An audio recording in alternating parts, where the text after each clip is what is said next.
ஒரு காலத்தில் கேரட் சட்னி என்ன, பீட்ரூட் சட்னி என்ன, முள்ளங்கி சட்னி என்னன்னு வீட்டில் இருக்க காய் எல்லாத்தையும் எடுத்து வச்சு ஏதாவது ஒரு சட்னி வச்சு விட்டுறது. இது ஒரு புது வகையான சட்னி அப்படின்ட்டு.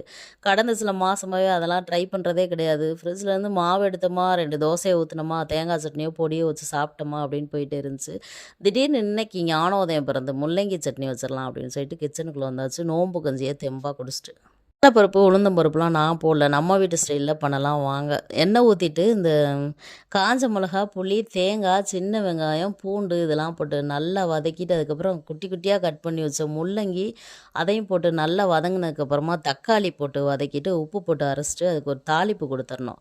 எண்ணெய் ஊற்றிட்டு கடுகு, உளுந்தம் பருப்பு, காஞ்ச மிளகா, கருவேப்பிலை, கொஞ்சமாக பெருங்காயத்தூள் போட்டு அதுக்கு தாளிப்பு கொடுத்து இறக்கிட்டோன்னா, குண்டு குண்டாக இட்லியை ஊற்றி எடுத்துட்டு இந்த சட்னியும் இட்லியும் வச்சு சாப்பிட்டா சூப்பராக இருக்கும். தோசைக்கு சூப்பராக இருக்கும். அம்மி வந்துட்டு முள்ளங்கி சட்னி அப்படின்னு சொன்னோடனே விளையாட போனவன் தான் சாக்காயி.